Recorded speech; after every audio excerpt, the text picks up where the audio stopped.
وسلم خيركم من تعلم القرآن وعلمه وقال الله تعالى في شان حبيبه ومعشوقه مقبرا وعامرا إن الله وملائكته يصلون على النبي يا أيها الذين آمنوا صلوا عليه وسلموا تسليما اللهم صل على سيدنا محمد النبي الأمي وعلى آله وسلم تسليما بلغ العلا بجماله كشف الدجى بجماله حسنت جميع خصاله صلوا عليه وآله আমরা শুকরিয়া আদায় করছি সেই মহান রব্বুল কারীম আমাদের স্রষ্টা আমাদের রব আল্লাহ তাআলার জন্য যে মহান মালিক আমাদেরকে পবিত্র শাহরুল সফর মাসে আল্লাহ তাআলার হুকুম আদায় করার লক্ষ্যে আল্লাহর মসজিদ আসার মতো তৌফিক দান করেছেন আমরা সেই মহান মালিকের শুকর আদায় করছি আলহামদুলিল্লাহ দরুদ ও সালাম পেশ করছি আমাদের নবী সাইয়্যিদুল মুরসালিন খাতামুন নবিয়্যিন আমার আসমান নবী গোজাহানের কান্দারি বিশ্ব নবী জনাব মুহাম্মদ রাসূলুল্লাহ সাল্লাল্লাহু আলাইহি ওয়াসাল্লামের হুজুর সম্মানিত মুআজ্জাজ মুহতারাম আপনারা কেমন আছেন আলহামদুলিল্লাহ আল্লাহ তাআলা সুস্থতার মতো নিয়ামত দিয়েছেন হায়াতের পুঁজিকে বৃদ্ধি করেছেন আমাদেরকে তার হুকুম পালন করার জন্য আল্লাহ তাআলা সৃষ্ট মসজিদে বসার মতো তৌফিক দান করেছেন কোরআন ও হাদিস থেকে কিছু কথা বলার তৌফিক দান করেছেন আমরা সেই মহান মালিকের শুকরিয়া আদায় করছি আলহামদুলিল্লাহ হামদান কাসীরান তাইয়িবান মুবারাকান ফি ইয়া রাব্বি লাকাল হামদু কামা ইয়ানবাগি লিজালালি ওয়াজহিক ওয়া লিআযীমি সুলতানি আমরা মহান মালিকের প্রশংসা করলাম যে মালিক আমাদেরকে তার গোলাম হিসেবে কবুল করে খাঁটি গোলামের পরিচয় দেওয়ার জন্য আল্লাহ তাআলার কুদরতি চরণে সিজদা করার জন্য কবুল করেছেন আল্লাহুম্মা আমিন সম্মানিত উপস্থিতি পরিবেশ পরিস্থিতি এগুলোর বিবেচনা করে একজন মুসলমানকে চলতে হয় ঠিক কিনা যখন যে পরিবেশ যখন যে পরিস্থিতি এই পরিবেশ পরিস্থিতিকে বিচার বিবেচনা করে একজন মুমিন তার কর্মকাণ্ড পরিচালনা করবে এটা ইসলামের ইতিহাস নবীজির জীবন পর্যবেক্ষণ আলোচনা করলে আমরা দেখতে পাই আজকে জুমার সংক্ষিপ্ত আলোচনার বিষয় হবে দাওয়াত মুমিনের জীবনের মিশন একজন মুমিন হলে সেই মুমিনকে দাওয়াত দিতে হবে কোন পথে আল্লাহর পথে ঠিক কিনা এই দাওয়াতকে আজকে আমরা কি মনে করি নফল সুন্নাহ মনে করি কিন্তু মুমিন ইসলামের পথে আহ্বান করবে দাওয়াত দেবে এটা হলো ফরজ ঠিক কিনা এটা আল্লাহ তাআলার হুকুম আল্লাহর বিধান আল্লাহ তাআলা পবিত্র কোরআনের সূরাতুল আন-নাহলের 125 নম্বর আয়াত আল্লাহ তাআলা ঘোষণা করেছেন ওয়া ক্বালা আল্লাহু তাবারাকা ওয়া তাআলা ফি কালামিহিল মাজিদ বিসমিল্লাহির রাহমানির রাহিম উদউ ইলা সাবিলি রাব্বিকা বিল হিকমাতি ওয়াল মাউইযাতিল হাসানাতি ওয়াজাদিলহুম বিল্লাতী হিয়া আহসান ইন্না রাব্বাকা হুয়া আ'লামু বিমা ضل عن سبيله وهو أعلم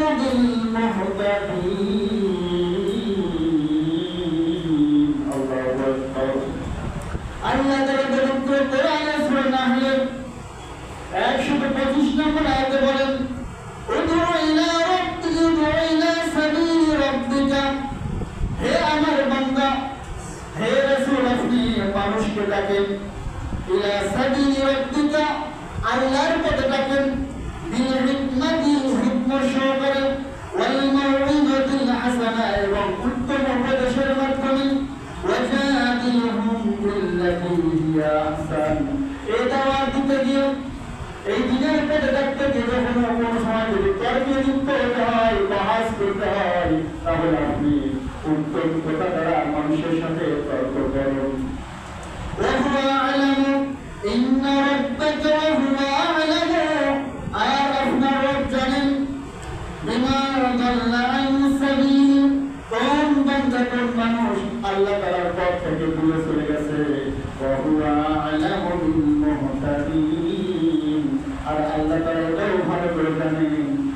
কোন বান্দা হিদায়াতের পথে রয়েছে সুবহানাল্লাহ। এটা হলো সূরা নাহলের 125 নম্বর আয়াতের 16 অনুবাদ। এখানে আমরা সংক্ষিপ্ত ভাবে একটা শুনবো ইনশাআল্লাহ তাআলা। ইসলামী আন্দোলন, নবীদের দাওয়াত, এটা হলো ফরজ। এটা হলো আমলের সিগা। আল্লাহ তাআলা আদেশ করতেছেন ইলা সাবিলি রাব্বিকা, হে নবী আপনি মানুষকে আমার পথে ডাকেন। কার পথে? আল্লাহর পথে ডাকতে বলেছেন। এই আদেশটা কার? আল্লাহ তাআলা বলেছেন আকিমুদ্দিন, তোমরা নামাজ প্রতিষ্ঠা করো। আকিমুস সালাত, নামাজ প্রতিষ্ঠা করো, দিন প্রতিষ্ঠা করো। এগুলো আমলের সিগা, আদেশ বাচক শব্দ, ঠিক কিনা? আল্লাহ তাআলা যেটা আদেশ করেন সেটাকে বলা হয় ফরজ। এই ফরজ কাজ প্রত্যেক মুমিনের জীবনে অবশ্যই পালন করতে হবে। আল্লাহ তাআলা যখন এই আয়াতকে নাযিল করলেন, বললেন ইয়া রাসূলুল্লাহ, ইয়া হাবিবাল্লাহ, ইয়া নবী আপনি মানুষকে ডাক দেন আমার পথে। কেমন করে ডাকতে হবে আল্লাহ তাআলা শিক্ষা দিলেন, হিকমাতের সহিত ওয়াল মাউইযাতিল হাসানা, এবং উত্তম উপদেশ দ্বারা আপনি আমার দিকে মানুষকে ডাকুন। নবী যখন 3 বছর পর ইসলামের দাওয়াত দিলেন, তারপর আল্লাহ তাআলা আদেশ করলেন নবী আপনি মানুষকে আমার পথে ডাকতেন। ওয়া আশিরাতাকাল আকরাবিন, হে নবী প্রথমে দাওয়াত দেন আপনার নিকটবর্তী নিকট আত্মীয়দেরকে। সুবহানাল্লাহ। নবীজির জীবনে যদি আমরা পর্যালোচনা করি, নবী যখন এই কালিমার দাওয়াত আল্লাহর পক্ষ থেকে পেয়ে গেলেন, একত্রবাদের দাওয়াত আল্লাহ তাআলা হিরা গুহার মধ্যে সাইয়্যিদুনা জিবরাইল আলাইহিস সালামের মাধ্যমে জানিয়ে দিলেন, যখন একত্রবাদের বাণী রাসূল আপনি যে মালিককে খুঁজতেছেন, আল্লাহ তাআলা সেই মালিকের পক্ষ থেকে কোরআন নামক নূর আমাকে আপনাকে প্রদানের জন্য দিয়েছেন। সুবহানাল্লাহ। নবীজি যখন কোরআনের বাণী পেলেন, আল্লাহর পরিচয় জানতে পারলেন, প্রথমে এসে দাওয়াত দিলেন তার সহকর্মী আমাদের আম্মা জান খাদিজাতুল কুবরা রাদিয়াল্লাহু তাআলা আনহা। সুবহানাল্লাহ। এখান থেকে প্রশ্ন হলো, আমি আপনি মুসলমান,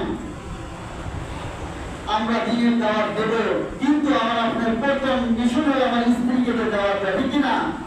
নবীজি প্রথমে স্ত্রীকে দাওয়াত দিয়েছেন যে হে খাদিজা রাদিয়াল্লাহু তাআলা আনহা, আমাকে আল্লাহ তাআলা নবুয়তের দায়িত্ব দিয়েছেন, তুমি কবুল করে লা ইলাহা ইল্লাল্লাহ। সুবহানাল্লাহ।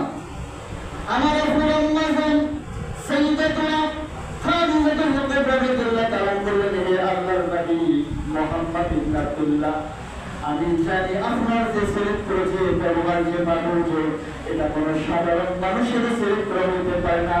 অবশ্যই আপনি আল্লাহর নবী, আপনি যে দাওয়াত দিয়েছেন আমি খাদিজা সঙ্গে সঙ্গে এই দাওয়াতকে কবুল করলাম। সুবহানাল্লাহ। প্রথম নবীজি স্ত্রীকে দাওয়াত দিলেন, এখন আমরা কি আমাদের স্ত্রীকে দাওয়াত দিয়েছি? হয়তো প্রশ্ন করতে পারেন, আমাদের স্ত্রী তো আমি মুসলমান, আমাদের স্ত্রী মুসলমান, তারপরে আপনাকে আমাকে যখন দাওয়াতের মিশনে জানতে হবে, এই আয়াত কিন্তু রাসূলকে বলেছে মুসলমান হওয়ার পরে, নবীজিকে নবুয়ত দেওয়ার পরে বলতেছেন আপনি দাওয়াত দেন আমার পথে মানুষকে। তাহলে আমি আপনি যদি দাওয়াত দেওয়া শুরু করি, আমার ছেলে, আমার স্ত্রী, আমার মেয়ে যদি দাওয়াত না পাই, তাহলে বাইরের দাওয়াত কাশিন হবে? কাশিন হবে না। সেই জন্য আমার আপনার যতই স্ত্রী মুসলমান হোক, নামাজ পড়ে, তারপরেও আমার আপনার দায়িত্ব আমার স্ত্রীকে কালিমার ইসলামের দাওয়াত দেওয়া। তার মানে কি স্ত্রী, আমরা তো একসাথেই সংসার করতেছি, আল্লাহ তাআলার যে বিধান দাওয়াত দিতে হবে, আমি বাইরে দাওয়াতে কাজ করব, আজকে আমি প্রথম তোমাকে দাওয়াত দিলাম। সুবহানাল্লাহ। স্ত্রী কি রাগ করবে? অবশ্যই আপনাকে সহযোগিতা করবে। বিপদের সময় যখন ভেঙে পড়েন, ওই স্ত্রী আপনাকে কি করে? মনোবল চঞ্চল করার জন্য আমাকে উৎসাহ দেয়, আপনাকে সেই স্ত্রীকে দাওয়াত দিতে হবে। সুবহানাল্লাহ। এটা রাসূলের সুন্নাত। তারপরে আপনার সন্তানকে দাওয়াত দেয়, হে সন্তান, যেমন সাইয়্যিদুনা লুকমান আলাইহিস সালাম তার সন্তানকে উপদেশ দিয়েছে, দাওয়াত দিয়েছে, সন্তান ইয়া বুনাইয়া আকিমিস সালাহ, নামাজ কায়েম করো, লা তুশরিকু বিল্লাহ, আল্লাহর সাথে শরীক করো না, ইন্নাশ শিরকা লাযুলমুন আযীম। সুবহানাল্লাহ। সাইয়্যিদুনা লুকমান আলাইহিস সালাম যখন সন্তানকে দাওয়াত দিলেন, আল্লাহ তাআলার কাছে দাওয়াত এত পছন্দ হলো, তার গ্রহণীয় হলো, আল্লাহ তাআলা সাইয়্যিদনা লুকমান আলাইহিস সালামের কথাকে রেকর্ড করে পবিত্র কোরআনের ভিতর লুকমান নামে একটা সূরা নাযিল করে দিলেন। সুবহানাল্লাহ। তাহলে আমি আপনারা মিশনের দাওয়াত দিতে হবে, আল্লাহর পক্ষ থেকে ফরজ। নবীজি বলেন আল্লাহ ওয়ারাসাতুল আম্বিয়া, আমার পরে কোনো নবী আসবে না, কোনো রাসূল আসবে না, তবে আমার দাওয়াতের মিশন তো মনে থেকে থাকবে না। আমার দাওয়াতের কাজ আমার উম্মতের আলেম ওলামা গ্রহণ করবে। আমার এখানে প্রশ্ন আসতে পারে তারা আলেমরা দাওয়াত দেবে, আমরা সাধারণ মানুষের দাওয়াত দরকার নাই। আলেম মানে হলো যে ব্যক্তি কোরআন হাদিসের ইলম জানে। আবার রাসূল সাল্লাল্লাহু আলাইহি সাল্লাম বলেছেন বাল্লিগু আন্নী ওয়ালাউ আয়া। সুবহানাল্লাহ। তোমরা যদি একটা আয়াতও জানো আমার পক্ষ থেকে, সেটা মানুষের কাছে পৌঁছে দাও। সুবহানাল্লাহ। তাহলে আপনাকে যদি প্রশ্ন করি, আপনাদের সূরা ফাতিহা জানেন, সূরা ইখলাস জানেন, কোরআনের কমপক্ষে 5টা 7টা সূরা পারেন, কালেমা জানেন, তাহলে আপনার উপরে দাওয়াত দেওয়া ফরজ, ঠিক কিনা? এটা আল্লাহ তাআলার ফরজ বিধান। এখন প্রশ্ন হলো, আমি আপনাকে আগে দাওয়াতে কাজ করি, ইসলামী আন্দোলন করে, মনে করে কিসের ইসলামী আন্দোলন করে? এই আন্দোলন করা, রাজপথে স্লোগান দেওয়া, এটা আল্লাহর আদেশ, ঠিক কিনা? সাইয়্যিদনা ওমর রাদিয়াল্লাহু যখন ইসলাম গ্রহণ করলেন, বলেন হে রাসূল, ইসলাম কি সত্য ধর্ম নয়? নবীজি বলেন অবশ্যই। হে রাসূল, আপনি কি সত্য নবী নয়? রাসূল বলেন অবশ্যই সত্য নবী আমি। ওমর রাদিয়াল্লাহু আনহু রাসূল, কোরআন কি সত্য কিতাব নয়? আল্লাহ রাসূল বলেন অবশ্যই সত্য কিতাব। তবে বলতেছেন হে আল্লাহ রাসূল, তাহলে আপনি গোপনে কেন দাওয়াত দেবেন? অতএব আজ থেকে প্রকাশ্যে দাওয়াত হবে। আপনি আমাকে অনুমতি দিন, আমি এখনই আল্লাহর নামে মিছিল শুরু করবো। সুবহানাল্লাহ। আজকে মিছিলের কথা বললে আমরা ভয় পেয়ে আমরা যাই না, ঠিক কিনা? যে মিছিল কেন করতে হবে? বাকি যদি কোরআনের বিরুদ্ধে রাজপথের কথা বলে, আলেমদেরকে গালি দেয়, নবী হিসেবে আপনার আমার রাজপথে নামে আল্লাহর নামে স্লোগান দেওয়া ফরজ, ঠিক কিনা? মুমিন জীবনে দাওয়াতি মিশন হলো একমাত্র মিশনের দাওয়াতি কাজ করতে হবে। আল্লাহ রাসূল বললেন হে ওমর, এখন নাকি জীবন চলে, এখন মিছিল করার সময় নয়। ওমর বলে না, আমি ওমর যখন ইসলাম কবুল করেছি, মক্কার জমিনে এমন কোন বাবার বেটা নেই আমার বিরুদ্ধে কথা বলতে আপনাকে অনুমতি দেন। নবীজি অনুমতি দিলেন। ওমর রাদিয়াল্লাহু বললেন কে আছে আসো আমার সাথে জিবি মিছিল করবা। আল্লাহর নামে তাকবীর দিতে দিতে আমরা আজকে মিছিল করব। ওমর রাদিয়াল্লাহু খুঁজে 11 জন সাহাবী পেলেন, 2 ভাগে সারিতে ভাগ করলেন। ওমর রাদিয়াল্লাহু সামনে সারিতে দাঁড়ালেন, লিল্লাহি তাকবীর বলতে বলতে আল্লাহ রাসূল সেই জায়গা থেকে যখন ইসলাম গ্রহণ করলেন, সেখান থেকে মক্কার বাইতুল্লাহ শরীফে গিয়ে মিছিল থামলো। তখন আবু জেল জেনে গেল যে আল্লাহর নামে তাকবীর দেবে মক্কাতে আমি নিষিদ্ধ করেছি। পৃথিবীর পরে কেউ তো এটা আল্লাহর নামে তাকবীর দেন। যখন দেখলেন ওমর তাকবীর দেন মিছিলের সামনে, আবু জেল ভয়ে ওই মিছিল থেকে পালিয়ে যায়। সুবহানাল্লাহ। আদারে বলিনা আরো আসিয়ারালে বাকুরা পালিয়ে যাবে তুমি উঠে দাঁড়ালে, ঠিক না? যখন ওমর তাকবীর দিলেন, আবু জেল দেখলেন মিছিলের সামনে ওমর, আবু জেল দৌড়তেছে। তাহলে বাকি যখন স্লোগান দেবে, আমাকে আপনাকে কি করতে হবে? ওই স্লোগানের বিরুদ্ধে ঝাঁপিয়ে পড়তে হবে তাওহীদের পানি নিয়ে। এটা আমার আপনার জন্য ফরজ, ঠিক কিনা? নবীজি দাওয়াত দিলেন। আল্লাহ তাআলা বললেন ওয়াশিরাতাকাল আকরাবিন, হে রাসূল, আপনার নিকট আত্মীয়-স্বজন যারা আছে এদেরকে আপনি ভয় দেখান, কি? জাহান্নামের ভয় দেখান। এই দাওয়াতটা কেমন হবে? ওয়াল হিকমাতি, হিকমতের সহিত কাজ করতে হবে।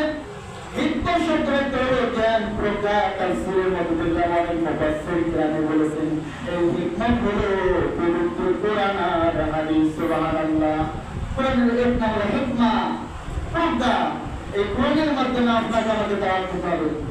নবী সাল্লাল্লাহু আলাইহি ওয়াসাল্লাম, এটা আলোচনার বিষয় নয়, সাহাবারা উঠলেন, ডাক দিলেন, হে বনু কুরাইশ, হে বনু আদি, হে বনু বকর। সবাই ছুটে আসলো। সকালবেলার বিপদ। নবীজি দাওয়াত দিলেন যে আমি যদি তোমাদেরকে বলি এই পাহাড়ের পাদদেশে একদল সৈন্য বাহিনী আছে, তোমাদেরকে আক্রমণ করতে পারে, তোমরা কি বিশ্বাস করবে? সবাই বললো অবশ্যই বিশ্বাস করবো, কারণ এতদিন তোমাকে আমরা দেখেছি কখনো একটা মিথ্যা কথা বলনি, জীবনে কখনো যে মিথ্যা কথা বলি না, কি করে সে মিথ্যা কথা বলে, অতএব আমরা অবশ্যই তোমার কথা বিশ্বাস করবো। বিশ্বনবী জনাবে মুহাম্মদ রাসূলুল্লাহ সাল্লাল্লাহু আলাইহি ওয়াসাল্লাম বলেন, হে আমার কুরাইশ বংশ, আমার গোত্রের মানুষরা মক্কাবাসী শুনে রাখো, জেনে রাখো, যদি তোমরা বলো লা ইলাহা ইল্লাল্লাহ, আল্লাহকে মেনে নাও, রাসূলকে মেনে নাও, তাহলে তোমাদের জীবনের গুনাহগুলো আল্লাহ মিটিয়ে দেবেন, তোমার জাহান্নাম থেকে মুক্তি পেয়ে জান্নাতে যাবে।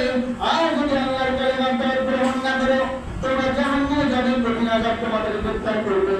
এই কথা নবী যখন বললেন তখন সবাই ক্ষিপ্ত হয়ে গেল।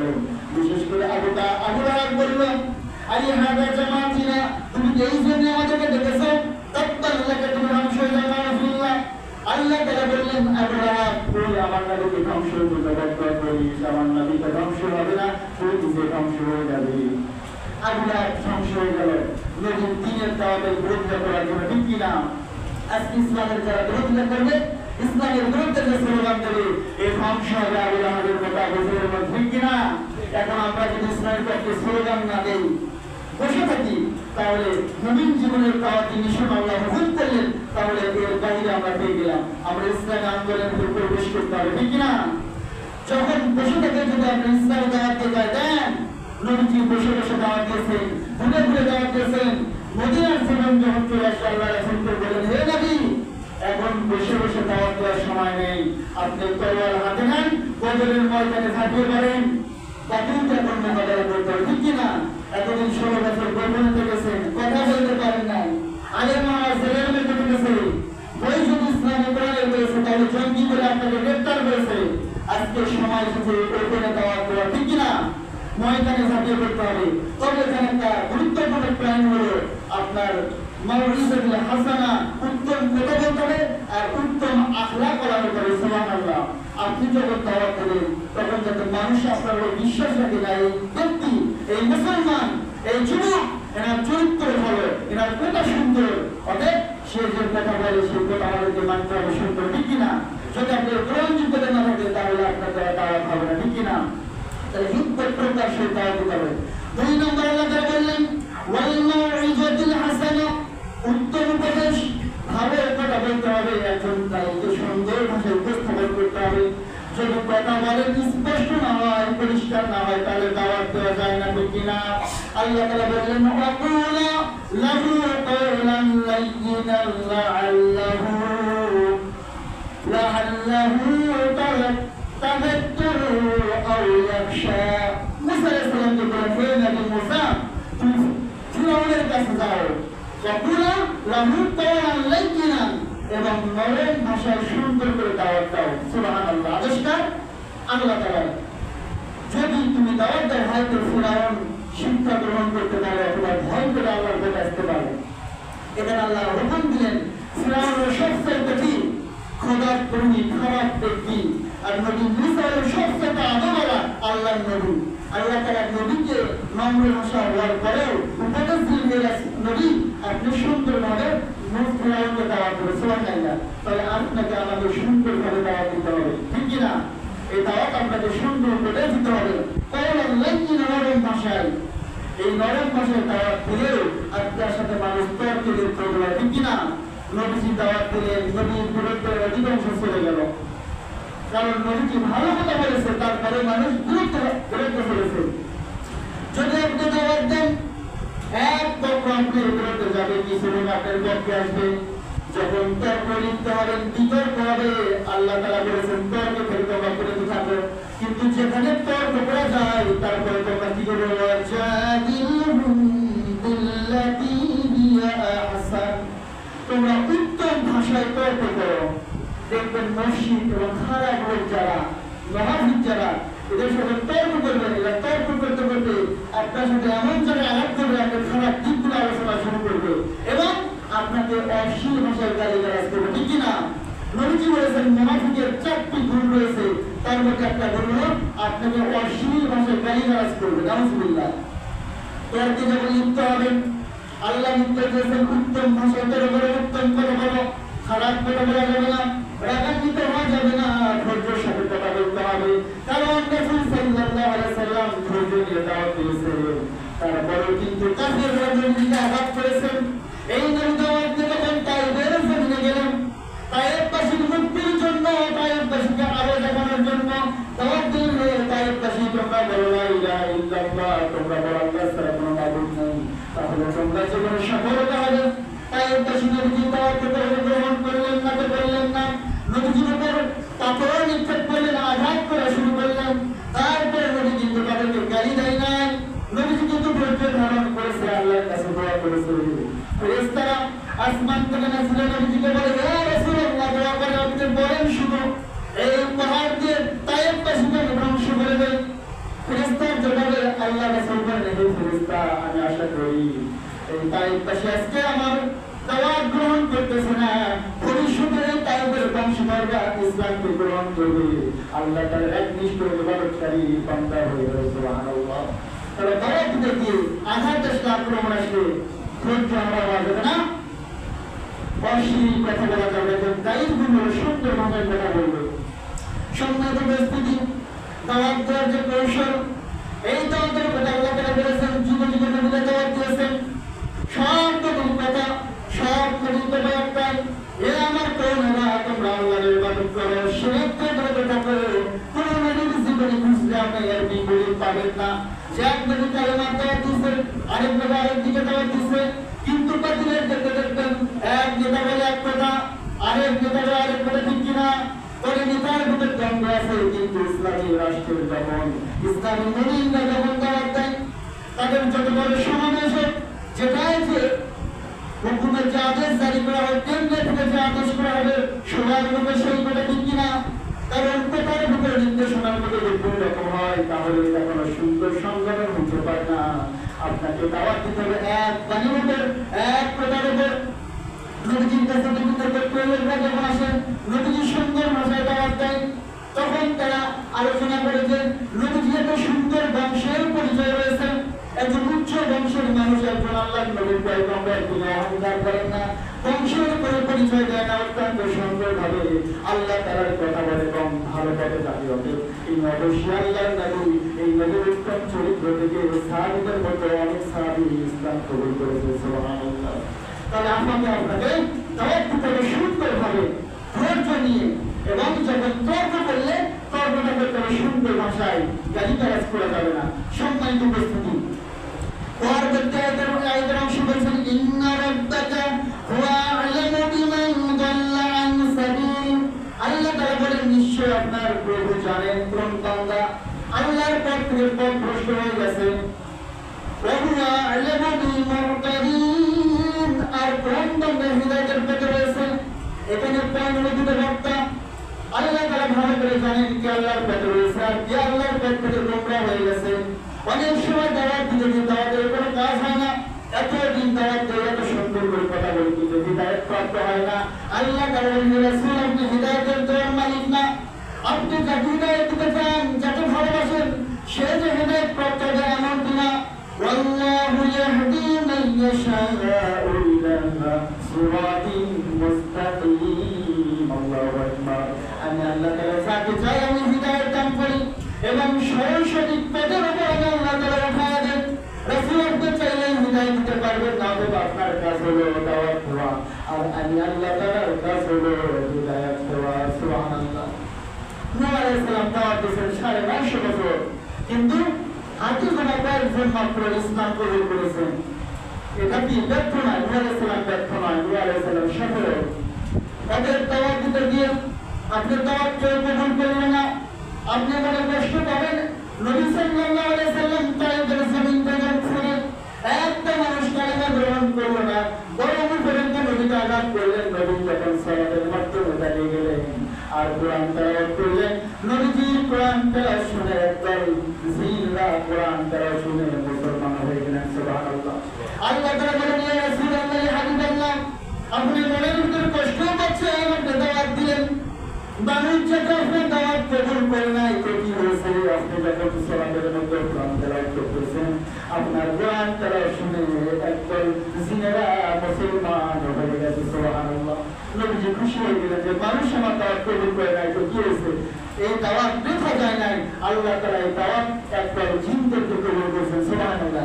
ওদের পানি আপনি ভালো কাজ করবে, ভালো কথা বলবো, কে শুনলো কে না শুনলো এটা আমার ব্যর্থতা নাই, আমি দাওয়াত দিলেই আমার জীবনে সফলতা, ঠিক কিনা?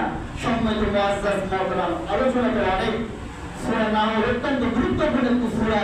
125 নম্বর আল্লাহ আমরা এখানে একটা মেসেজ পাই যে ইসলামী আন্দোলন, ইসলামের দাওয়াত যে ফরজ, এই ফরজের দলিল হিসেবে আপনি সূরা নাহলের 125 নম্বর আয়াতকে কি দলিল হিসেবে গ্রহণ করতে পারেন। আপনি যখন দাওয়াত দেবেন, কোরআনকে দাওয়াত দেবেন, কেউ যদি প্রশ্ন করে দাওয়াত দিচ্ছে, দাওয়াত কি সুন্নাত না ফরজ না বল, আর দলিল কি আপনি যখন বলবেন উদু ইলা সাবিল রাব্বিকা, আল্লাহ তাআলা সূরা নাহলের 125 নম্বর আয়াতের মধ্যে আদেশ করেছেন, হে আমার বান্দা, আপনি দ্বীনের পথে, ইসলামের পথে, রাসূল আল্লাহর পথে মানুষকে দাওয়াত দেন। এই দাওয়াত যেটা আল্লাহ তাআলা আদেশ করেছেন, অতএব সেই আদেশের একজন আমিও কি আদেশ প্রাপ্ত হয়েছি, আমাকেও দাওয়াত দিতে হবে। এই দাওয়াত কবুল করো বা না করো, আমি আল্লাহ তাআলার পক্ষ থেকে দাওয়াত দেওয়া করো, সুবহানাল্লাহ। এই দাওয়াতি কাজ আমাদের আপনাদের করতে হবে। যদি দাওয়াতের মিশনটা আমরা গ্রহণ না করে দেখেন, ইহুদি নাসারা খ্রিস্টান তাদের মিশন 1 সেকেন্ডের জন্য বাকি না, ঠিক কিনা? কিন্তু আমরা মুসলমানরা ধনী আছি, আমরা দাওয়াতি কাজ করি না। কিভাবে ইসলামকে সামনে অগ্রসর করা যায়, ইসলামের রাষ্ট্র কায়েম করা যায়, আজ আমি আপনি চিন্তা করি না। কিন্তু ইহুদিরা ঠিকই চিন্তা করে কিভাবে মুসলমানদেরকে নাস্তানাবুদ করা যায়, মুসলমানকে বিপদগামী করা যায়। এই চিন্তা, এই মিশন তারা গ্রহণ করছে এবং সেভাবে কাজ করতেছে। সম্মানিত উপস্থিতি, আজ আপনাকে আপনাকে দাওয়াতি কাজ করতে হবে। এই দাওয়াতি কাজ কেমন করে করবেন? বসে আছেন ভাই, সরকারাই করেছে। আমরা বাংলাদেশের নাগরিক, আমরা নেতা নির্বাচন করবো, ইসলামের একটা নিয়ম। নেতা যাকে নির্বাচন করবেন সে ইসলামের নেতৃত্বের যোগ্যতা হতে থাকতে হবে, সে কোরআনের হতে হবে, হাদিসের হতে হবে, সব হতে হবে। অতএব এবার তোমার ভোটটা কোথায় দেবে? বুঝে শুনে দেবে। এটাই একটা দাওয়াত দেবে। আপনার পরিবারের অবস্থা খোঁজ নিলেন, পরিবারের সবাই সহায়তা করে নিয়ে খোঁজ নেবেন, এটাই একটা দাওয়াত। বিভিন্নভাবে দাওয়াত দেওয়া যায়। এদের সভা, সমিতি, সেমিনার করা হয়, এগুলো একটা দাওয়াতের মাধ্যম। সম্মানিত উপস্থিতি, কিন্তু আমরা দাওয়াতের কাজ করি না। দেখবেন আমাদের জামাত ইসলামী সংগঠনের যে মিশন, এখানে দাওয়াতি কাজ করে যখন উদ্বুদ্ধ করা হয়েছে, আমাদের দাওয়াত দিতে হবে উদু ইলা সাবিলি রাব্বিকা বিল হিকমাতির সহিত। এখন আমাদের অনুকূল পরিবেশ আছে, যেটা আমরা বসে থাকি, যদি আমরা দাওয়াতি কাজ না করি তাহলে আল্লাহর কাছে জবাব করতে হবে, বান্দা তোমাকে হায়াত দিয়েছি, তোমাকে সময় দিয়েছি, এই সময়টা কোন ব্যবহার করেছো। সম্মানিত উপস্থিতি, এই বিষয়ে ইনশাআল্লাহ আগামীতে আরো আলোচনা হবে। আমরা যেটুকু আলোচনা করলাম, আল্লাহ তাআলা আলোচনা করে আমাকে আপনাকে এই দাওয়াতের মিশনকে গ্রহণ করে আমার আপনার ব্যক্তি জীবনে, রাষ্ট্রীয় জীবনে দাওয়াতি কাজ করে ইসলামী সাম্রাজ্য, ইসলামী হুকুমত কায়েম করতে আল্লাহুম্মা আমিন। ওয়া আখিরু দাওয়ানা আলহামদুলিল্লাহি রাব্বিল আলামিন।